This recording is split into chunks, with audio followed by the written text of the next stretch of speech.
everybody. Welcome to the swamp. And please welcome my guest, Saffron, who I discovered because her channel popped up on my feed one day. And I watched and I went, oh, I kind of like her. So I reached out and invited her on. And she said yes. So I'm very pleased to have her. And the music was brought to you by my friend Julian Primo. This is his newest album. He just dropped it, Spinning Heartache into Gold. And no, I don't get anything off of it for telling y'all that, except he lets me use his music. He's a friend of my son's. They're both musicians. So, when I heard his little Mardi Gras song, I was like, oh, you got to let me use that on my channel. He's like, sure, you can use it. I'm like, yay. So when he got his new album, I was like, I show it every time. It's like, y'all can, it's digital or you could go buy it CD, whatever. But he's really talented. And hello, I got a new member in here. Julia, welcome. And Terry and old Windwalker, Marari, Emily, Play Love Remember, Jackie. Didn't I just see all of y'all like an hour ago? And I kind of loaded myself up back to back again this weekend. And so Saffron, tell us a little bit about yourself, a little bit about your background. How long have you known you had abilities? What kind of led you into this? What made you decide to jump into the YouTube swimming pool and hold your breath and hope you don't drown? I know I feel like that sometimes. And I'm going to open it up to you and let you take the floor here. So. Okay, great. Thank you. So, I don't know, I'm getting a little feedback. Is that normal? Just sometimes it happens. Okay. If you have more than one window open, sometimes it'll loop back on itself. Or if you Are you I'm not hearing that getting it on. too? I just hear it a little bit, but it's Okay. not very strong. Are y'all in the chat? Is it like really Yes. bad, or is it just like a little bit? It could be the microphone. Could be how big the room is that you're in. Okay. Might have reverb in the room. That Yeah. happens too. Okay. That's No one of the problem. things I like about my screen. It kind of closes in the sound a little bit more. Speaking of which, let me It's almost swing like that. delay. I just want to make sure folks weren't getting that too. I didn't know if it was like a little issue, but And StreamYard's been acting weird all week. I don't know what the problem is, but it's been kind of tripping out on everybody. So so it's like a technical issue that they're having with it. Okay. I'm going to try to ignore it. Anyhow, well, yeah, thank you so much for the invite, Sherry. And it's great to be here. Yeah, there's so much to unpack with what kind of brought me to the place where I am right now, with what I'm doing, and just getting involved a little bit more on YouTube, just to kind of be able to connect with more people. And it's just a great place to sort of, put a message out to folks that maybe need help, they want some intuitive information, and they don't have to do it in some official way. They don't have to go to a location and meet with somebody, and people have time restraints. So I thought it'd be kind of a nice thing to do. So, I come from a family kind of like with you, Sherry, where you have people that were very psychic, probably intuitive. There's a lot of background in our family. My grandmother was a healer, and she was from Europe. Even when she was a little child, people would come over to the farm. They had a farm, and they were a very big family. And people would come from the village. And when she was a small child, they would come, and if they were sick, they would lay down, and she would put her hands on them, and she would speak a different language. Mm-hmm. I don't know what the language was. Nobody knew. And she would do these chants, and she would help people. And this was like a little child, and she would actually help people. So, that's part of, the heritage that I came from. And my grandmother was always getting messages in dreams. or she would do a scan. So I know you probably do that too with your work, where you can do an energy scan of someone, like when you see them, you kind of go up and down, and then you start to get messages.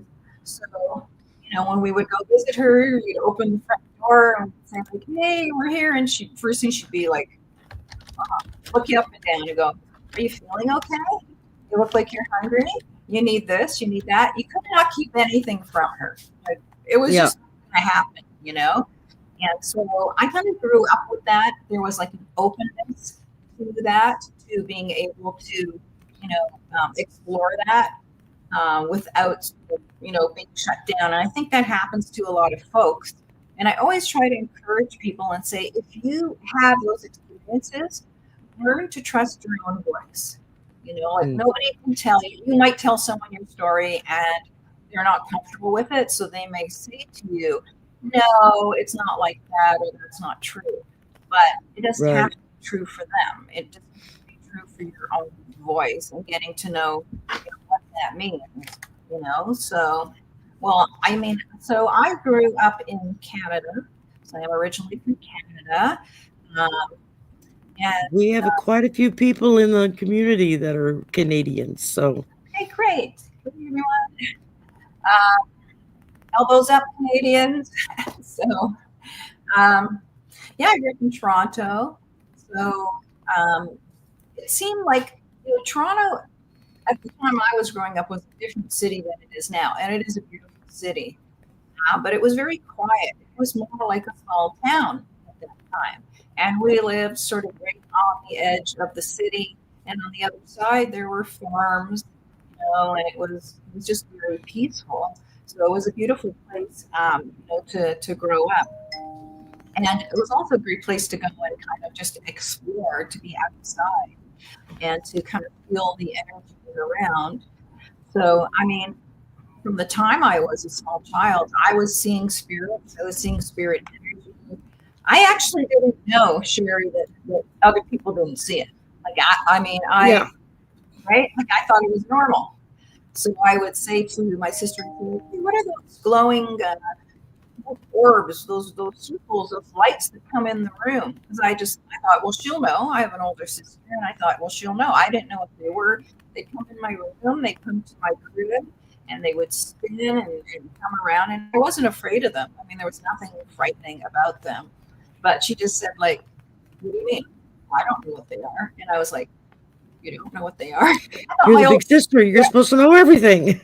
No, I look up to you, So I don't know. I felt like, okay, I was fine with that. And I just thought, like, I don't know why she's not seeing it, but I certainly am. And it was nothing malevolent. It was just kind of like a communication. And I have to tell you, to this day, I still see them. I see them almost every day. They come to me. So, and I don't actually know, like, is this spirit? Are these interdimensionals? Are they extraterrestrial? I have trouble telling them apart sometimes too, because they kind of, I don't see them that clearly. Sometimes I do, but most of the time they just come across as light to me, but I hear them. Yes. They come talk to me, and so I hear their voices. And sometimes I see in if there's a picture or something that I've seen, then I can focus on it and see that physical, representation of it. But most of them I see, they're just more like light bodies. They're just, there's no defining features or anything. Right. It's just light. And and I haven't talked to that many people that experience it that way. So it's interesting to hear you say that, because that's really been a lot of my experience with them, is just seeing this energy and then hearing them. So it's like a telepathic, an instant telepathic kind of a download. But from a young age, I was seeing fairies. So I actually saw, and some people think that's not real, like it's a fairy tale, but there really is a fairy realm. I'm convinced of it. Oh, yeah. Because, there's so many layers, there's so many dimensions. And it's like, you kind of think, well, whoever wrote about fairies start with maybe they had an experience and they wove that into a story, but it wasn't a real thing. It was a real experience. Right. So, I mean, and then of course I was told, no, that's not real. That can't be. I remember floating up to the ceiling when I was a child, floating I up, was 12 when I first started astral traveling. Yeah. right? And then like, okay, well, maybe I should come back down, or I didn't know what to do, but it was like nightly, I could feel myself floating up. And when I was 16, I had like a very profound out of body experience while I was up at a beautiful cottage up in northern Ontario. So for Canadians on the call, you know, you go to Toronto and there's all the lakes and cottages. It's a beautiful place to be in the summer. It's probably like a great place to be like right now. And we had a big fireplace, and we had a very busy day running around. Everyone's tired. Everyone went to bed. And I decided I would just sit in front of the fireplace for a little bit longer. And I was very focused and very relaxed, but I was staring into the fire for quite some time. And after that, I decided I would just go to bed. And I was in a shared room with my sister, and we had two beds. And so all I remember is just going back to sleep, falling asleep, and sitting up for some reason, saying like, "Oh, why am I up?"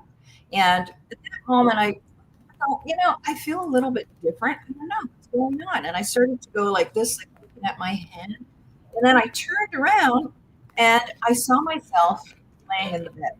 So Hmm. that was a shock. So I thought, wait, what? And you know, at that time, there really wasn't that much information out there, so I hadn't really been No. reading about it. So for me, I thought, okay, I guess I died. I don't know, because how can I be here and then I'm also there? And I mean, I felt 100% like myself. I didn't feel different. I had my consciousness, but I felt this tug was pulling me up to the ceiling, and there was that You see, feeling. I went straight up with the first time I went out. I would just float to the ceiling. Did I you would go just out? hang out on the ceiling. No, I didn't go out. I was too scared to. I Yeah, was afraid if I left the room, I would get lost. And yeah. then what would happen to my body? What if they came in to wake me up and I'm out floating around somewhere and I don't wake up? Then they're going to bury me. And that terrified me. The thought of somebody burying me. And so I would never leave the room. I would just like hang out on the ceiling. I don't know. It was weird. Um, How old and were you? somewhere along the way, I kind of lost that ability. I've been trying Okay. to bring it back Yeah, because I spent so many years pretending that I didn't see, hear, and know things, or yeah. that I couldn't do certain things, and just pretended like it wasn't real. And I think you kind of short circuit yourself sometimes when that happens. Well, And you so shut. when you open it back up, you've got to work harder at bringing that stuff back in. Yeah, And I at least totally that's agree. been my experience. So Well, that's the um problem when you shut your children down because you don't understand what they're experiencing. And then that's why, like most adults, you know, they go through life and they do not explore the intuitive side of themselves because everybody has these abilities, you know. The right. difference is that some people did not get shut down and they allow themselves to explore that, and other people were just told, you know, turn that off. But you can turn it back on. And there's a Yeah. lot of different ways that you can do that yourself, but you have to trust that that's the case. And you have to step away from judgment, whether it's from your partner, your community, your religious group, your friends. If you can step away from that, you're better to find community and a group of people that want to explore that. And I think there's a lot of that now. There's a lot of people that have all sorts of meetup groups where it's very accepted. The internet really helped open that up, I think, for so many people because suddenly you didn't have to physically show up somewhere. You could just kind of hang out in a chat room or, something online with people and talk and kind of find your tribe that way, I guess, is how I looked at it. And I mean, when I was 4, I would hear what I thought was God talking to me. When people would ask, "Who are you talking to?" I'd say, "God." That's all I knew. Right. And then when I was 9, we left Texas and went to Florida, originally to visit, and then we wound up staying. But when we arrived in the middle of the night and when we walked into the person's house, the first words out of my mouth was, "Oh, I've been here before." And everyone was like, "No, you've never been here." And I'm like, "Oh, yeah, I have." And I told them where every room was, what was in each room, whose room it was. And I remember my mom just looked at me and went, "Oh, you got the gift too." And that's all she said. She never talked about it. Mm. And so I didn't know who to ask questions for. I mean, I later found out what kind of abilities she had because I could be pretty sneaky and listen in when she was talking with her sister or somebody, you know, and they would discuss it. But she never talked about it with me. I mean, up until decades later, when I was a grown woman. And then a few times we talked about it, but she didn't like her gift. I think that's why she didn't discuss it, because she would see people's death if it was traumatic. If it was like a really horrible or traumatic death, she would see it happen. Oh. And then she had to live with the knowledge that technically she wasn't supposed to say anything. Yeah. They just wanted her to, you know, why, I don't know, but I don't think she knew, but I know that's, I heard her and my aunt talk about it on numerous occasions. And my aunt would just be like, if they tell you don't say anything, you don't say anything. And that's just the way it is, you know. And I just remembered thinking, wow, they both have it too. Okay, I'm not so weird after all, you know. It was kind of a relief I wasn't the weirdo I thought I was. I think that's Yeah.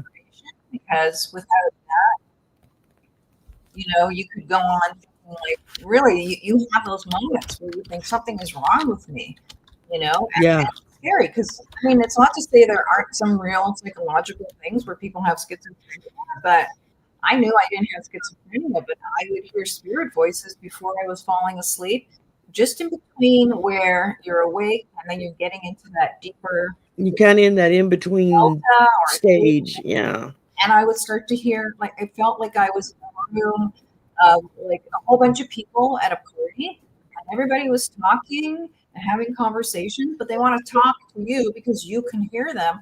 They all want to talk at once, and I went through almost a whole year of dealing with that to the point where I started to be afraid to go to sleep. I literally was avoiding sleeping, and my mom Mm-hmm. had a very good friend, Leah, and she was an amazing psychic, and she was also a channeler and a medium. And she said to me, she goes, "Why don't you go see Leah? Why don't you go talk to her and see what she says?" So I thought, okay, so I'll go down and talk to her. And she was just such a beautiful energy, spirit. She was an amazing artist, and she used to do portraits of people, but she would channel things about their past lives. So she would do a portrait that looked like you, but she would put you in sort of like a background and maybe like an outfit that was from one of your past lives that you really liked, you know, so she would pick that Yeah. up. And so I went and talked to her and I said, I think I'm losing my mind. I am hearing these voices every night. And she said, "Oh, honey, you need a gatekeeper. You just need a gatekeeper." I'm like, "Okay, what do I do? I want a gatekeeper. What is that, and how do I get one here? Like, I need it right now." So she goes, "This is what I want you to do, right? I'll order it right now." And she said, "This is what you're going to do for the next 3 nights before we go to bed. I want you to invoke your guides, and you're just going to ask them. You just say, 'I need a gatekeeper. It's okay for these spirits to come through, but one at a time. And I need you to be the buffer between me and all of these spirits and their voices.'" And she said, "Just do it like a little meditation." So I did it. I did it for 3 nights. And I'm telling you that after the third night, gone. Gone. And I mean, this went on for a whole year. A whole year. And then I Yeah, never. it's amazing when either you heal yourself or you're with a healer that's able to remove some of that trauma that you don't even realize you're hauling around with you. I had an Akashic reading done by Val, Dragonfly Crystals is her channel. And she's taught a lot of folks in the community how to do Akashic record reading.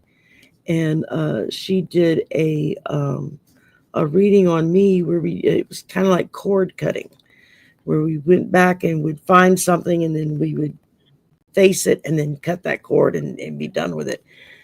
Of course, we didn't hit everything that's in my past, but we hit several really important stuff that helped me kind of clear out some of that noise that was there so that I could then move forward and concentrate better. And you hold that energy. People don't realize it, but if you have anything, I mean, we're talking going back as far as your childhood, anything that you're holding in your energy, in your aura, okay? right.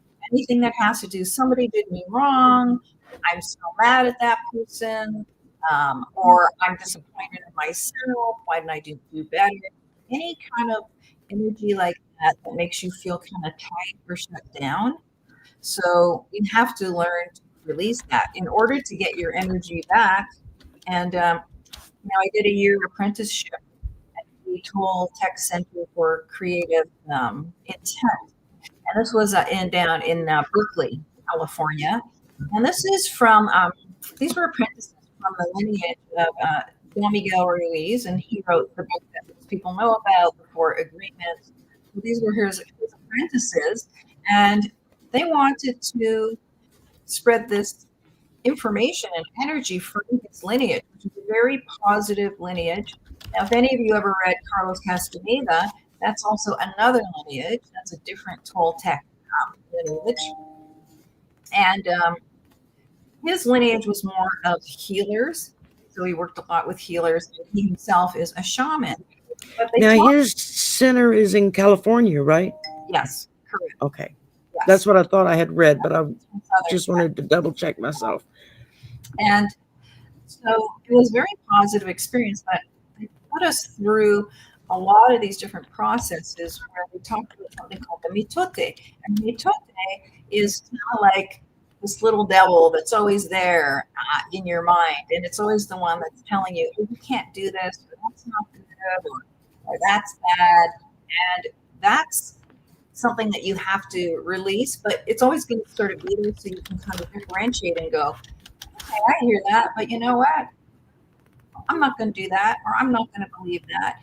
But to regain your energy, you have to do recapitulation.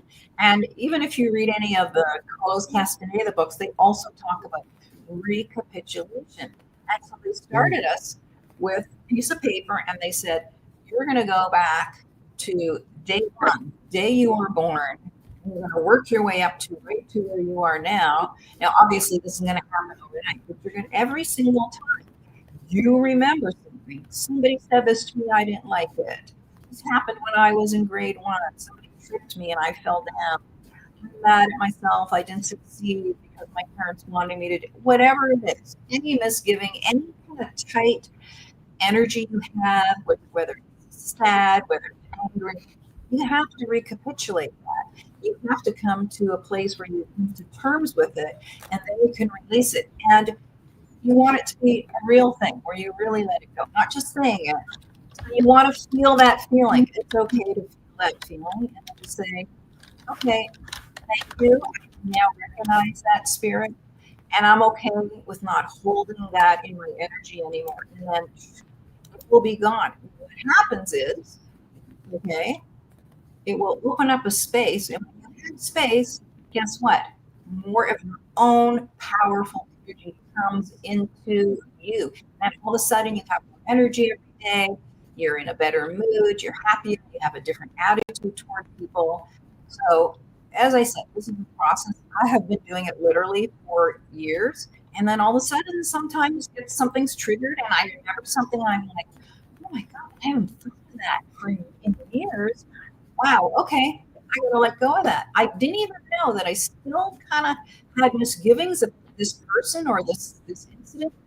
I'm gonna release them. I'm gonna release myself from it. So these are ways that people can really become super empowered. And then all of a sudden you start noticing I'm getting like really intuitive. I know who's going to be on the phone when it rings. I know when I'm going down the street, I got guidance to turn right, not left. And if I had turned left, I'm going to have an accident. Or even just looking for a parking spot. All of a sudden, this other world starts opening up to you. Yeah, is that not cool or what? Right? Now, Sherry, I wanted to ask you something because I want to tell you a story about this. Have you ever seen multiple numbers, like a certain set of numbers, and you start to see them like all the time, like certain times in your life where all of a sudden you'll see 111, 222, 1111? Oh, off and on, yeah. I mean, it's angel numbers, I guess they call them, or higher being numbers. Yeah.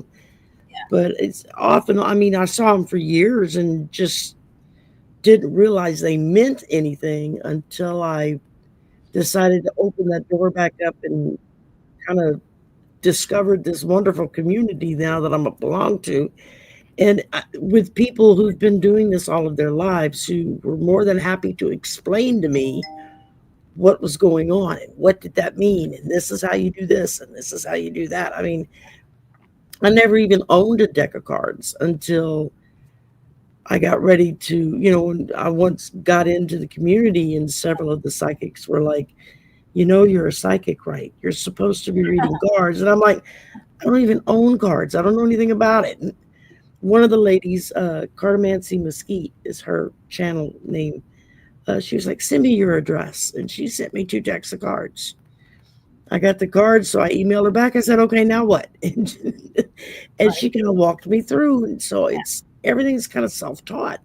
And still kind of figuring it all out. I mean, there's still, I know that there are still abilities I have that haven't come out of the closet yet, because in the beginning, when I opened the door and said, okay, what's there? It all hit me at once. Yeah. And it was overwhelming. And I was like, whoa, I can't do this. And so they kind of retreated, and now they trot out a couple at a time. So it's like today, maybe I do ABC, and then a week from now, suddenly D and E and F show up. And I'm like, oh, I didn't know I could do that. Okay. So it's kind of exciting as it goes along, just learning, experiencing new stuff as it goes. So and that's how it should be. I mean, that's what's exciting about it. Yeah. You never get to a point where you go, okay, I knew everything. You will never get to that point. And if you're at that point and you believe that, you're basically blocking yourself from learning things. And frankly, it's more exciting to know that, hey, there's so much more. So maybe I can expand my community. Maybe there's some other topics that I might also find interesting, and then that opens up another door for you that you find out, oh, I have these abilities. But one thing I was going to tell your listeners is about remote viewing. So I know people have talked about remote viewing, and people have some different ideas about what remote viewing is. So I've been a remote viewer for quite some time now. And just to read to you what the actual difference between like what remote viewing is, because people find it very confusing, because they're like, oh, does that mean I'm psychic, or what is the protocol? So this was something that was used and probably still is used by the military. And it is a methodology for getting information. So they essentially were using it, Sherry, for spying. And so were the Russians, and so are pretty much, most of the countries in the world, they have their group. And there was a movie with, I think, was it George Clooney, Men Who Stare at Goats? That is based on a real story. Now, I don't know how much artistic license they took on that, but it was really based on what some people were able to do. But for practical reasons for folks, it's really more for you to learn what your own messaging is. Okay, so remote viewing is, or controlled remote viewing, so CRV it's called, uses a system that follows a process that's broken down into phases. And usually you'll be trained to do that. So it's a very easy step-by-step process. And then it's a blind target. You don't know what the target is. So for example, let's say you had a picture of a tree, okay, and it's in a nice forest. I'm going to assign a number to that. So I'm going to assign a target number, and that target number represents that tree, okay?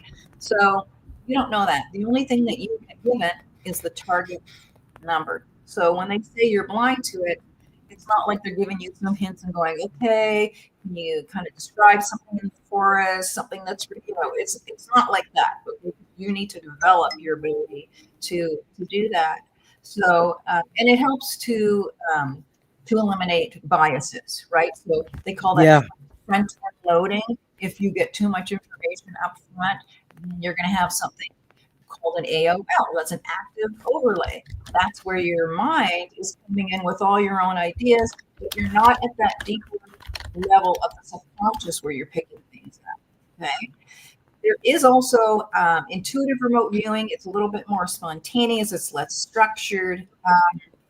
But in both cases, you are using your subconscious and you are using your psychic abilities. Whether you think you have them or not, I can guarantee you, I have been in so many remote viewing classes with people who went because they were curious and they're like, I'm not psychic at all. And they used to say when you did remote viewing, we don't even want the psychics, we want people who are psychic. You got to follow this protocol. But that's evolving and it's changed as well. You'll be shocked at how you start to process things in a way that you never have before when you learn your own symbology. So, for example, for me, a rose symbolized love, right? So, if we're doing my remote viewing and I start to feel about a rose, then to me, that might mean something. To someone else, a rose might mean something that's red. So, it means stop. So, it means alert, danger. So, it just depends on your own language. And that is the hardest thing to learn, I have to tell you, because we get in our own way, because we want to be right. We want to know what this target is. So that is not the point of it. It's really to learn your own inner language. So a great friend of mine teaches the CRB, and it's a new form of it. She's at Butterfly Effect Center. One of the best teachers out there. If you really want to expand and you want to kind of grow and see that you do, every single one of you has these abilities, I think you would find it really fascinating and really empowering. It's a really interesting process. So I encourage folks to do that because I think Awesome. Yeah. because I think when you can do that, I think you can be a better guide to your own life. So you don't have to go to other people. Speaking of that, I want to talk to. I'm going to weave in the cards here a little bit. We were originally going to talk about the cards, but I just use the cards because it's a way of spirit to speak through them, and it's a language of its own. So, Sherry, I'm very much like you in that when I'm working with the cards, I don't always follow the typical meaning of the cards. I kind of Right. doing my own process. And so it's interesting because I was just talking to another friend about that. And I said, the tarot is incredibly detailed. It literally will take you years and years to fully understand every layer of the tarot, right? Like, Actually, yeah. right? Like you know what I'm saying? It's like, but it's also very rich and it's rich in information.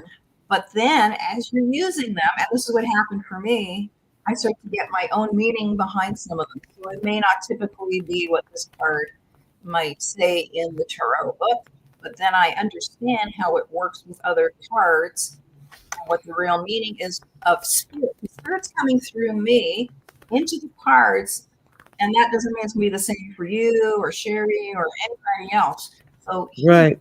Right? We start to use our own language, our own intuitive language, Absolutely. Yeah. I mean, I love oracle cards. I started out with the tarot, and then I saw somebody use oracle cards, and it just caught my fancy on it. I was like, oh wow, I just really felt like supposed to go in that direction. So now I have far too many cards. I take that back.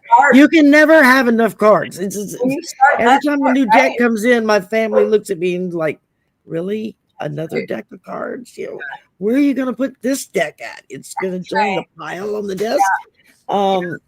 But then about a year ago, I started swinging back into getting tarot cards, different types. Yes. And something that I do that a lot of people don't do, and everybody has their own way with it. But when I get a new deck, the first thing I do is I sit down with the guidebook that came with it, and I read all the parts on why they created it, what their purpose was, what the intention, what's different from that deck as opposed to a regular Rider-Waite deck, that kind of thing. Thank you. And my lunch just arrived. And so it was it's slowly been relearning tarot. And I laugh at people. I'm like, I don't know what the cards mean. I have to stop and look it up if I need the definition for it.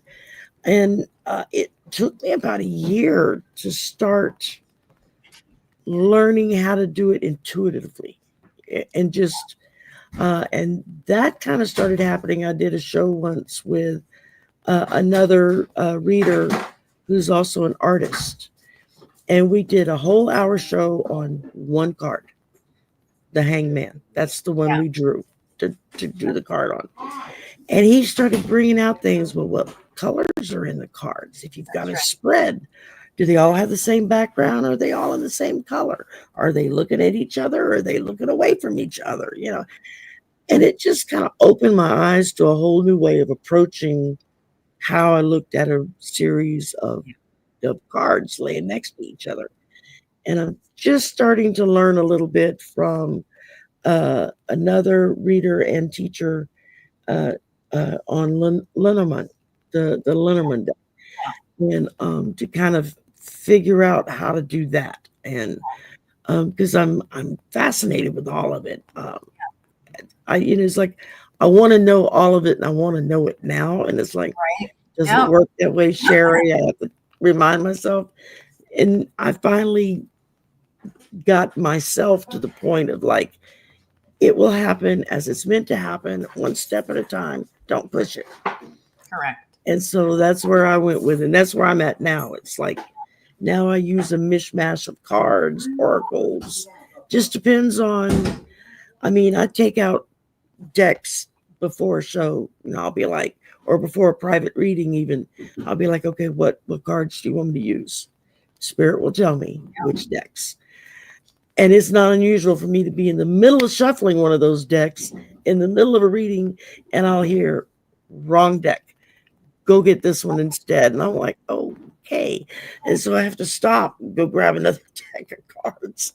And sometimes by the time I get through with a reading, I'll have 20 decks of cards opened up and spread around the desk because I'm flipping from one to the other. So, and again, it's all a learning process. I'm learning that I don't have to be analytical about it because I'm not an analytical person. I'm very much a visual learner.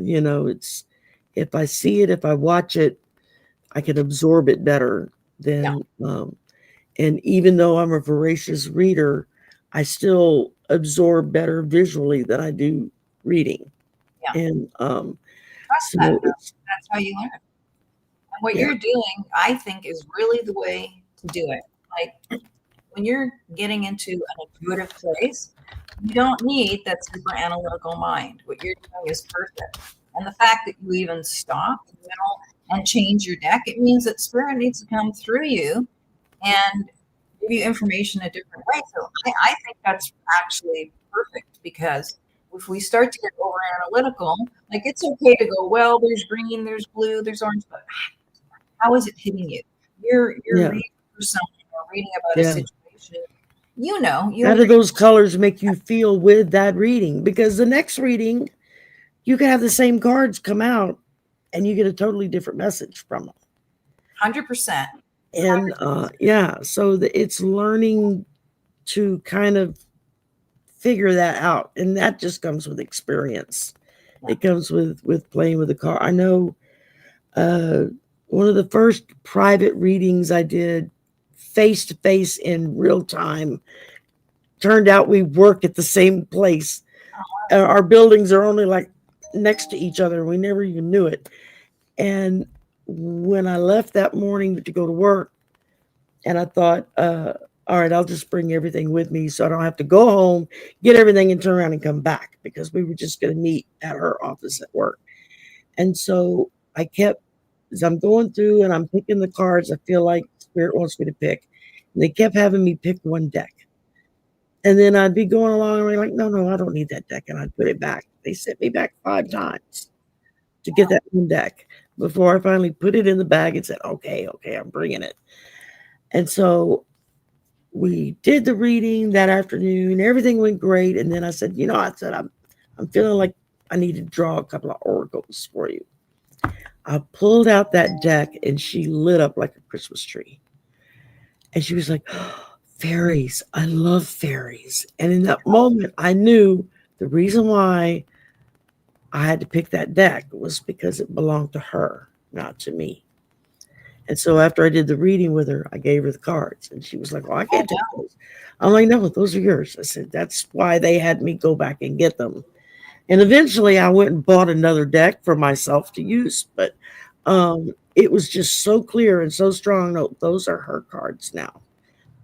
And I was like, okay. So, just as other people have given me cards when they feel like they're being told, those are for Sherry, go give them to her. I've started doing that with others. If I get a deck that I don't resonate with, I'll just put it on the shelf and say, okay, let me know when the right person comes along that it's for them. And then I'll just send it to them. I don't ask for anything. I don't want them to pay for it or anything. I just send it to them. It's like, you're not mine, they're yours. I just was a temporary placekeeper for a while, so to speak. And so, you're very right about that. And I yeah, have the same obsession as you with collecting decks. Once you get started, but sometimes you get a deck and you just don't end up using it much. Like for whatever reason, I don't know what it is. It's a deck, but somehow there's no connection to it, right? And then right. You have your favorite deck. Like for me, it's these Norman cards. They are so strong when I'm doing readings of anything. They're so strong that they come through, and there's so many layers of information. And then I like to intermingle in, like if I need a clarifier, I need a little bit more info. I like to mingle the tarot or even another type of card because, again, at the end of the day, it's just a tool to have spirit come through and give you more information. Whatever.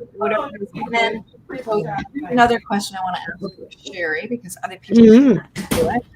So when I go out hiking or walking, I like to collect things I feel have energy of the place I'm at. So, for example, I pick up quartz. Quartz is a very good conductor. Yes.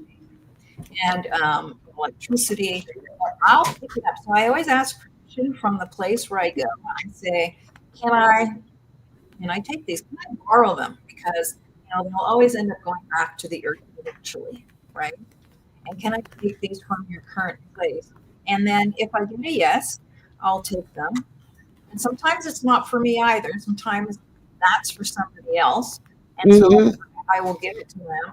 But I also feel like I keep them around me for certain reasons. Sometimes it might just be a crystal or something that I Yeah, I mean, I've got some here that were gifted to me, and another one here, and I just left them in the little bags since they were gifts, and I just left them like that. But I have others.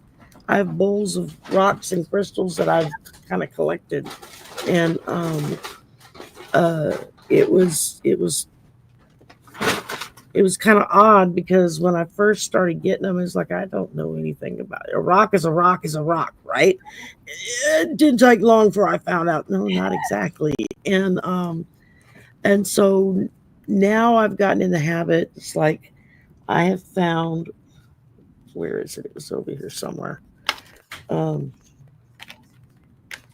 It must have knocked off my desk when I knocked everything over earlier. I started finding feathers at work when because I go sit outside for my lunch breaks and stuff. And so whenever I found a feather, then I just simply say, am I allowed to take this? Is this for me? Yeah. And invariably there's something that will happen to confirm yes or no to take it or to leave it, and so I just go with that. So I've collected a few feathers now that I've had. Don't know what kind of birds they came off of. Never saw the bird, but Yeah. suddenly there's a feather in my path, and so I pick it up. I know other readers that collect different things.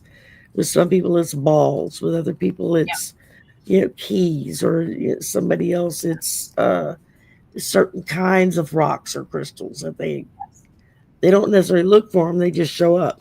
They're there, and it's like, oh, okay, that's for me. And so there's a lot of that it's like when I first start looking into it, I find that that basic knowledge is there already. It's just been locked away so long that I forgot I knew it. And then as I go look into it, it starts coming back to me. And some things come back easier than others. And I don't know why that is. I don't know if it's something on my end or if it's just because it's not an important step right now. It's just you're aware of it and go with it. Yeah. And don't worry. So that's been my biggest thing this past year or so, especially, is just learning to just kind of go with the flow. What happens, happens, and I'm not going to worry about it. And it makes it a lot more fun. It really does. Exactly. Like, we can have fun with this, right? This can be. I'm a Gemini, so yeah, I'm all for fun. Good.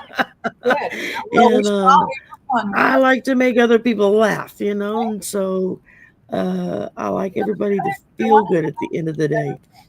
Because the feather thing is a big one, and it's so interesting that you said that. That you said that you went out for lunch and you saw this feather. Because to me, feather is really a big symbol from spirit for whatever reason. That's something that I've just learned and experienced.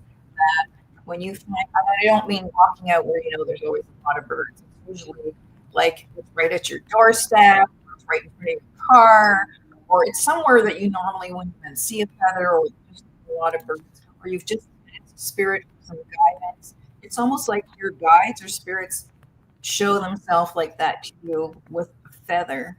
Right. And I had a little adventure going to shaman.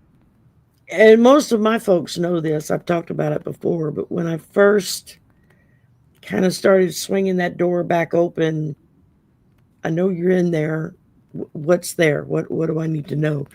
And right about that time, as I started to kind of creak that door open and take a peek, I lived in Arizona at the time, and there was a little mom and pop grocery store on the reservation. That's where I used to go. I would go there to get cigarettes because it was cheaper. And I got to know the guys that ran the place, that owned it, and they were really sweet. And I went in one day, and they're like, "Oh, come see. We got something we did up just for our special customers." They had made calendars for the new year, and all the artwork in the calendar was from their local tribe, their artist who'd drawn or took pictures or painted or whatever their medium was. And so they gave me a calendar, and I was like, "Oh, this is fantastic."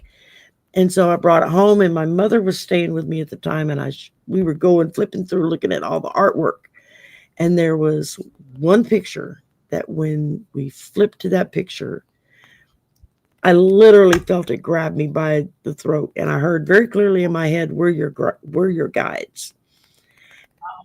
And it was like, I didn't know what that meant, and I didn't know how to ask, what does that mean? I was just like, oh, I just knew it was important. And it looks like you're looking into a dream, like a windswept dream, and you can see some of the chiefs. You can see horses. Other people have looked at the picture. They see dragons and other faces. And I guess it just depends on the person looking at it. But it's very clearly there are kind of leadership people that are in this picture. It's the way it's done. It's like a watercolor, I think was the original. And I think that they did it that way on purpose, like there was some like other messaging in it for people who were ready to see it. Yeah, that could be. I mean, I flipped out about the picture, and my mother snuck it out when I wasn't aware.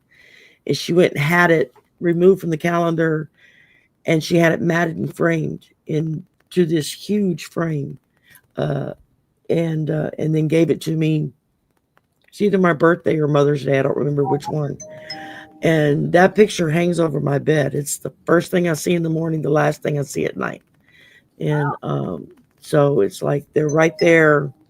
When I get Yeah. really troubled about something, I'll just go stare at the picture and say, okay, tell me what I need to know. I asked them once, well, what are your names? And they just laughed at me and said, you can't pronounce it. Don't worry about it. I'm like, Right? okay. What's the energy? It's like, I know I got a smidgen of Right? Cherokee in me, but you don't have to be snobby about it, right?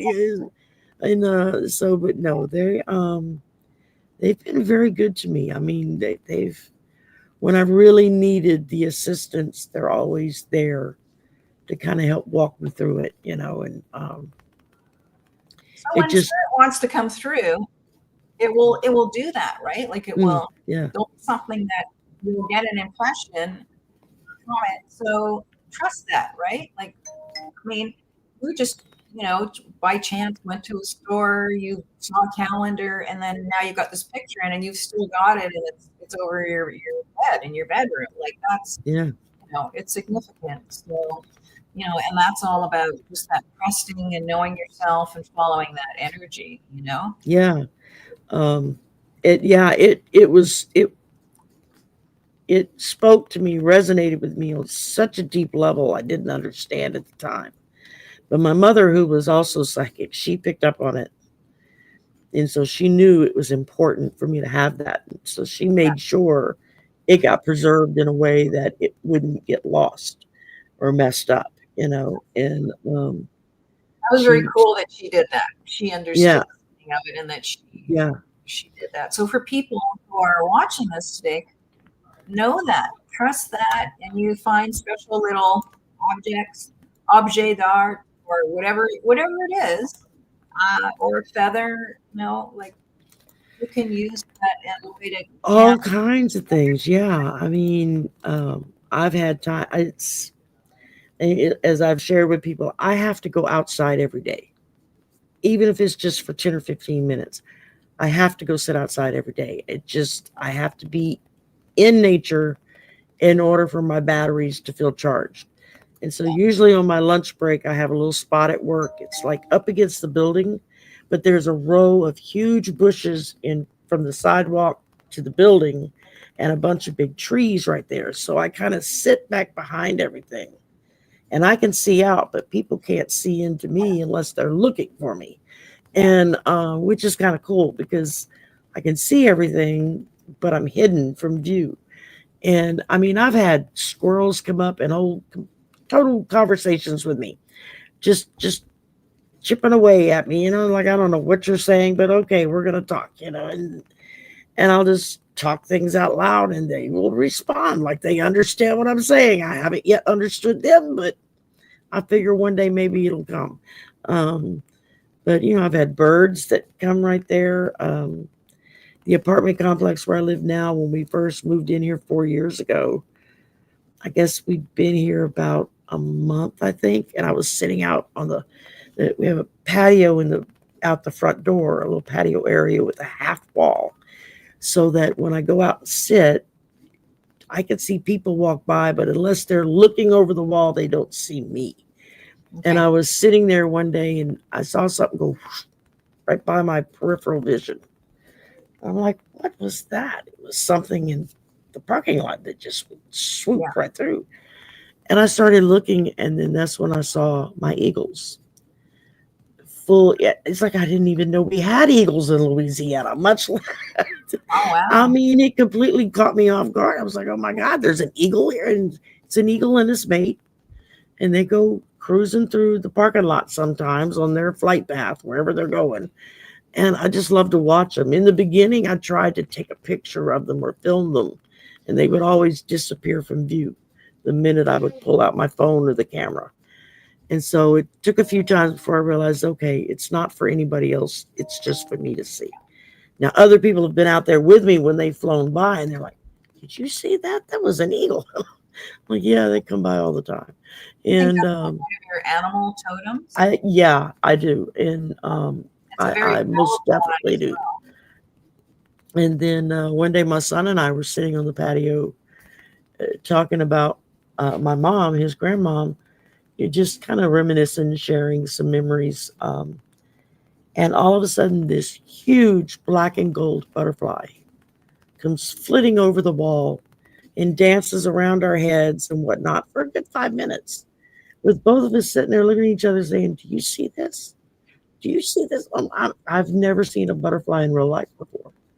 I've only ever seen them in books or Really? movies or TV. Yeah, because I don't live in an area. I've always kind of lived in an urban or suburban area where there just weren't a lot of butterflies. And I've never seen one of those, one of those big black monarch butterflies. I had to go look it up. It's like, wow, that was pretty impressive looking. And every now and again, it'll pop in. And I just know it's just my mom saying hi, you Yeah. know. And Yeah. I've had so, that hummingbirds where they come right in front of my yeah, face. They'll zoom around and then they'll come like literally right to my nose and stare right at me. yeah. It's amazing, you know? And it's like I don't think I look like a flower, so I don't know why they do that, but it's just Yeah, it's like yeah, when the squirrels come and talk to me at work and they'll sit and just chatter away at me like I'm understanding everything they're saying, and maybe I am and I just don't realize it. yeah, But it's just so cool to just sit there and have this conversation with a squirrel who's just chattering away at me, and after a few minutes they're like, "Okay, I'm done," and they'll go off and do their thing. they're very And conscious people write animals off and birds and insects, and these are conscious beings operating in the same realm that we're in, but with their own energy and language. And I know right, a lot of times the spirit does direct them to come to you, and so that you notice, there's something that you notice that whatever you're thinking of at that time or that day you're having a trouble, it's just to say, we're here, we're here with you. Okay. yeah, To give you that extra little bit of support or trust yourself, or to guide you like you were thinking of doing that and that's not going to be good for you. We're here. Maybe rethink that thing, yeah, right? So, exactly. And it just takes I think just personally for me, it took me getting to the point that I don't have to question it or have an explanation for whatever it is that's happening. It's just to accept it and go, "Oh, okay, thank you." And then usually a little later the answer will come to me, whatever it was I was thinking of at the moment or something like that. It's just a way to compliment the event that happened. And so it's in the beginning it was kind of awkward. It was, yeah, I mean, when it comes to the squirrels and animals, I've always kind of had a thing with being around animals, and they would just come hang in my area and I didn't know why. But it's I don't talk to them, I don't understand them, but I mean, I'll talk to them, I guess they understand me, I don't know. But well, they pick up on it's just a energy, way, yeah, I think they pick up on that energy.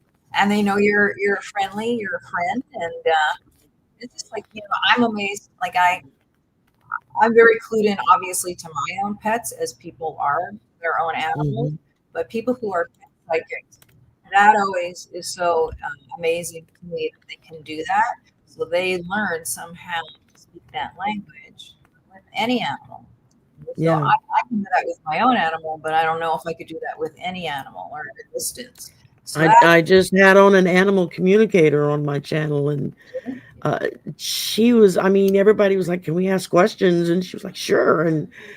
And so they were like, "My pet does this, and my pet does that, and da da da da da." And she was just, it was just coming to her, and I was like, "Wow, yeah, that's so cool that she actually hears them talking to her." They're like, "You hear me, so you come talk to me." And I and I only mean, know one other person that's like that, and he's another reader that's on the channel. yeah, His name is Mark Spirit Whisperer. He yeah, worked at the Los Angeles Zoo for I think like 30 oh, years, yeah, and he got to where he got there because he could talk to the lions and tigers and monkeys, and and they would tell them who they liked, who they didn't like, and what was hurting and what was wrong. And I always like, God, that's so cool. I mean, to go in there with a lion and say, okay, what's your problem today? Oh, And I it tell trust you. that. We'll Yeah, go there's in. a lot of trust that comes with that. So, The other thing I wanted to bring up, because this is like, I know we're not talking about this, but today is like a really big day, a oh big yeah, energy day, right? yeah, So everybody knows, and probably a lot of folks are out at some of these marches right oh now. yeah, So the No Kings Day, we don't support kings, and then juxtapose that with a parade to self-aggrandize the current king, or shall we say president-ish. I don't know what you'd want to call it. And I know people like are oh, struggling. I know what I want to call them, but I would probably get put back in YouTube jail if I said it out loud. There's a lot of good descriptions going on, but and so I mean, it's a lot of energy for people to go through, to somehow manage, and people just want to live their lives, kind of shut it down, but we're honestly at Yeah, a point where we can't do it. But I always say to people, self-care, don't take it too much, more than you can handle. Okay. You got to make sure that you're okay. Also, you can't just like sit back. And so, a lot of the readings that I have been doing, Sherry, lately have been really asking spirit about guidance about a lot of the things that are going on. And I can't believe how present spirit has been about it. And I just need people to know that you're really supporting. I don't care what side of the political, divide you're on. I don't care. You're still a human to me, and people learn as they go along. And people don't always have bad intentions, but sometimes they get caught up in beliefs that don't serve everyone. And so, I don't know if folks that are listening, if they have any questions, but I just wanted people to know that like spirit is really, this is a big spiritual lesson that we're going through, and this is like growth. So as bad as it's getting, it's almost like, to me, what I'm getting from spirit is, it's like that rock needs to be turned over to see the dark side, to see the dirt on that side of the rock, because you can't fix what you don't know is broken. Okay. right. If you don't know it's broken, and I feel like we're going to get through this, and then once we get this administration out, we're going to have to codify the shit out of everything. Everything. Yeah, Yeah. it's when he was elected the first time around, which is still debatable. But I know once I got through being sick to my stomach after the first week, thinking, "Oh my God, what is wrong with people?"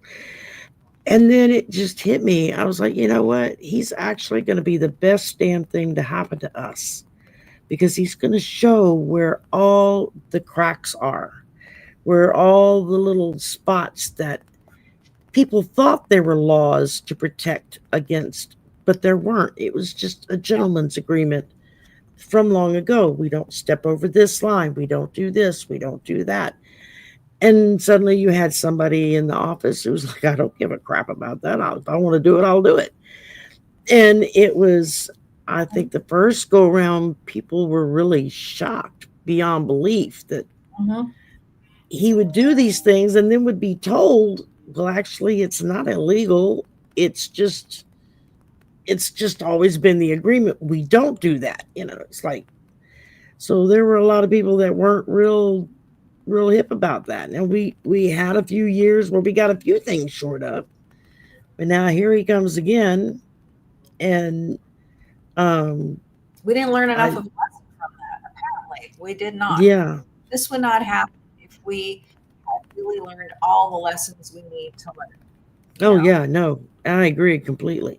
There's a lot more um, that all, and not just so much everyone, but especially the people who follow him that have bought into that narrative that there is just so much that they have shut themselves off from from the rest of the world, and that you don't live in a bubble.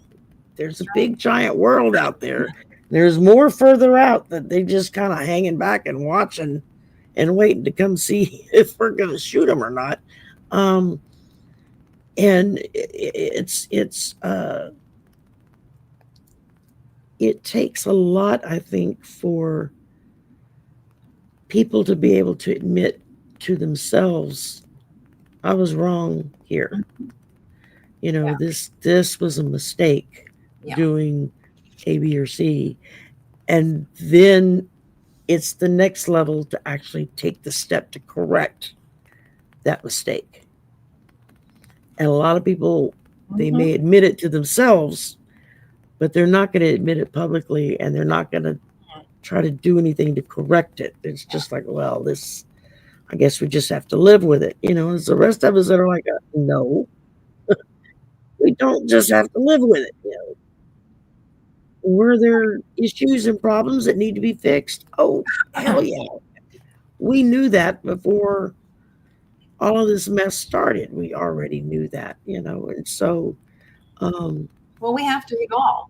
We have to evolve. we, And yeah, we have to a get to lot of that next level. being in denial is kind of gotten us into this, you know, and not to point fingers, but you know, whatever your reason was that you voted that way, maybe you were a one issue and said, I want my eggs to be cheaper, so I'm gonna ignore all the other stuff. But I hope there's an evolution for those folks as well, because I know some of those folks. I have my family, I have friends, and I had to get to a point where I said, I'm either going to completely walk away from these people, because if you think that you can support someone accused of sexual abuse, rape, you know, what, 34? Is it 36 felonies? I mean, 34. Yeah. 34 felonies, um, you know, bankrupting how many businesses you vote from because what, you're a businessman? I mean, you basically have to be ignoring a lot of stuff to put that little check mark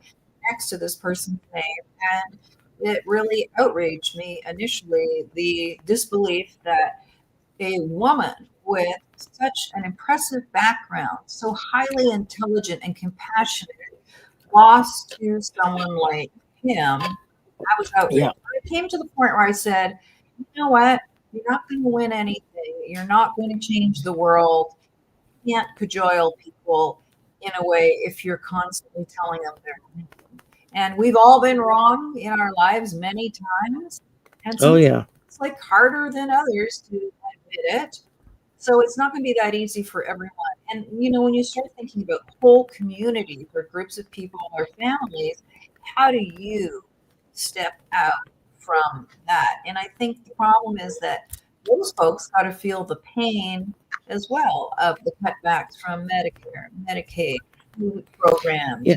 nursing I homes. don't know if you've ever watched Linda G, but I know one of the things that she said, even from the first time he was in, was his people, the people that have bought into this, they're the ones that need to see him as he truly is, like the rest of us. And I think that once we get to that point, we're going to make that shift over to start really changing things. And it wasn't just one intelligent woman he ran against, both women that he ran That's against were right.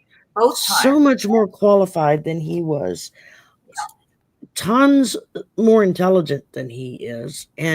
Uh and again, it was like, how can you pick someone like that over someone who is as Yeah. intelligent and compassionate and caring and understands the way things work, Yeah. you know, to to make our world a better place. And it sucks that there's a good amount of folks here that Yeah. they don't want it to be better. Is, Right. you know, that Hard is to what blows understand, my right? mind. Hard Yeah. to understand. Yeah, it is hard to understand, but that's why I feel like they almost need to feel the pain, and I don't wish pain on anyone. I honestly don't. But sometimes these lessons happen so that you learn from it. So Exactly. things And are some people will never learn until it's a painful thing to learn. correct. So, And that's what I think has to and I hope that we learn it sooner than later, because I don't want people to suffer. But honestly, can anybody, can you share it? Can anybody who's listening to this imagine 4 more years? If we're only no, 5 or so months into this administration, can you imagine that many more years of this administration? What destruction will be wrath upon? he's almost caused enough destruction that it can't be repaired. I mean, I refuse to say the word can't or to say that we will never be able to repair, but it's going to be a much harder walk to restore Mm-hmm. the relationships that he has destroyed with other countries or Okay. other leadership. The sense of trust that younger people had in the system, so to speak. Did the system have flaws? Yeah, it's a system. Of course, it's going to have flaws. Do people cheat? Yeah, that's human nature. People cheat. It happens. But you can't throw out the baby with the bathwater, so to speak. You know, you got to learn to look at what does work and then shore it up, make it stronger, give it the amount of people and money it needs to run and run effectively and efficiently, as opposed to looking at something else that is maybe not working at all, doesn't help anybody, and just costs money. Well, then get rid of that or change it, refine it to something that will work. But that takes an effort and a desire to make things better. Yeah. And he and his people don't have that Right? desire. Yeah, exactly. Basically caring, this whole thing about DEI. It's like, well, guess what? The whole world isn't white and far right. Guess what? We are a diverse planet of people that contribute to every part of our world, our life. That's how we are. That's the reality. Get a grip on Yeah. it. That's going to change.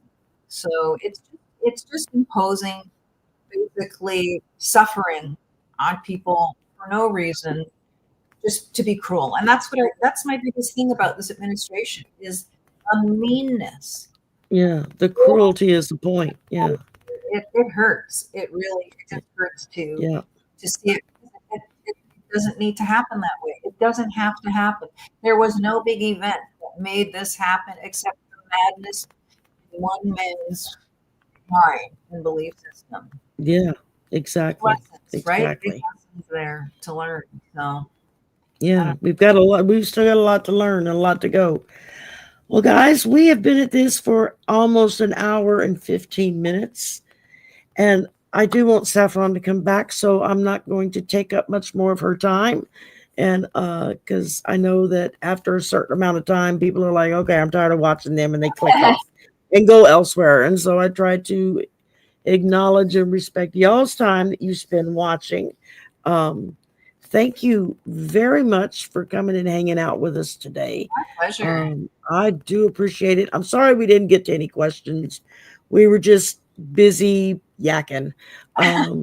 If you got questions, come back tonight at 10 o'clock every Saturday night, 10 p.m. Central is the slumber party. As y'all know, anything goes. You can ask any kind of question and get either a naughty card or a nice card draw. So it's your choice.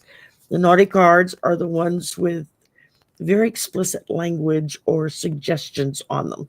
And I have to run a content warning before the show on that show so that YouTube doesn't put the kibosh on me. But so we have a lot of fun on Saturday night. We tend to run forever, it seems like some nights. And some nights I literally fall asleep on them. I'll be sitting here and I'll go right out. That's dedication. And and they forgive me and come back the next week, so I don't get it. But I do thank you, Saffron, for coming on. I'm so glad I came across your channel. Like I said, it was a fluke. It just came into my feed. I was like, I've never seen that name before. Glad you two So that. I clicked on it and watched and said, I like her. Let me go find her channel. And so I went to your channel and watched a little bit more that you had. And I know you were just getting started. So it is all of y'all's directives to please go to Saffron's channel and go like and subscribe and get her kind of kicked off and going here. And we will definitely get back together again sometime in the near future and answer questions at that time. And mini readings too, if you folks want that. I'm happy to, pull some cards for people if they have specific questions, and we can dive in a little bit more on that too. And that's normally what I do. Yeah, we'll do little mini readings and whatnot. So, but my lunch is really starting to smell good, and I haven't eaten cold, since Thursday night. So I'm like, I need to, probably how I lost 30 pounds. I don't know. I've lost 30 pounds in the last 6 months. And I don't know how I did it because I still eat the same junk I've always eaten. So I don't know. My doctor's like, how did you do that? I said, I don't know. But I hope it keeps happening because I need to lose more. Releasing energy that you're holding on to, right? Yeah, I'm sure that has a lot to do with it, just letting it go. Just like, okay, I'm not just gonna let it go. And thank y'all all for coming. If you want, if you have questions you want to ask, or you want a card pull or something, come back tonight at 10. Y'all know I run that until I pretty much drop. Actually, Ramon Moonscarab will be with me tonight. So, because he'll be out of town next weekend on his regular night with me. So, that'll be fun. And yeah, y'all have a great weekend. Don't watch the news when you go home. Just don't watch the news. Find something else to watch, a replay, a movie, music, whatever. But today's been a big energy day. Send all your energy out to everyone who stood up and marched and did everything for all of our betterment. But let's give the news a break for the day and just be like, yeah, no, we'll read the news tomorrow. Today, let's just enjoy the rest of Flag Day and the Army's birthday, since they're the ones that help to protect us, supposedly. And I know a lot of veterans are very pissed off at all this stuff, so they're not real happy with him. And yeah, y'all have a great one. I'll see everybody later. And if I get the pop-ups to go away, I can click end stream. Y'all have a great weekend. We'll see everyone soon. Bye for now.